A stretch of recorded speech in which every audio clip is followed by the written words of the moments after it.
Isang pagsasanay ang isinagawa ng Philippine Army sa Camarines Sur para mas palakasin pa ang depensa ng Pilipinas laban sa banta ng anumang pag-atake. Sa katunayan, pinalakas din ito ang kahandaan sa agarang pagresponde sa oras ng sakuna. Si Vanessa Nieva Paz sa sentro ng balita.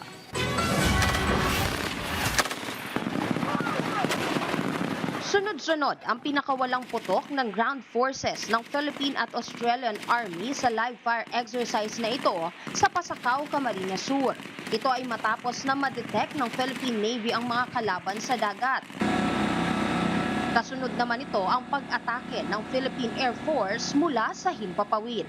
Ayon sa Philippine Army, malaking tulong ang isang buwang Philippines-Australia Army-to-Army Exercise Kasangga 2026-01 para maprotektahan ng Pilipinas mula sa banta ng pag-atake.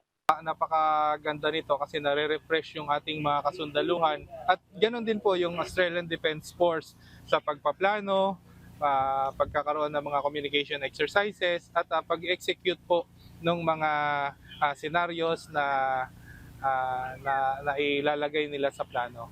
Kabilang din sa mga aktibidad ang pagpapalakas sa interagency cooperation kung saan nagtulungan ang mga ahensya ng pamahalaan at local government unit para sa ligtas na paglikas ng mga apektadong sibilyan.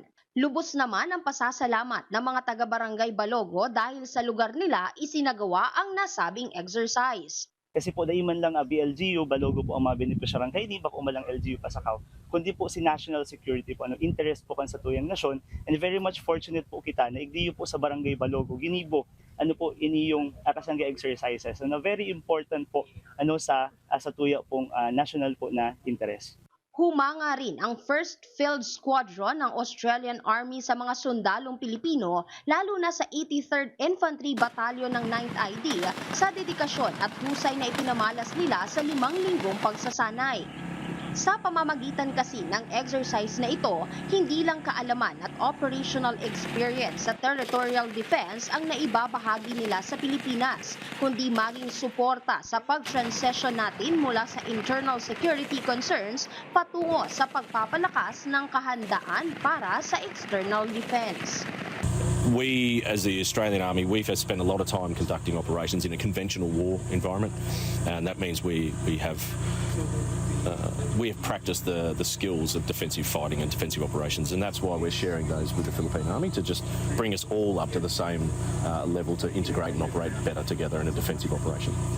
Bukod sa pagpapalakas ng depensa at kasanayan sa operasyon, napapalakas din ng mga ganitong pagsasanay ang kahandaan sa kalamidad at pagsaklolo sa mga mamamayan sakaling may mangyaring sakuna.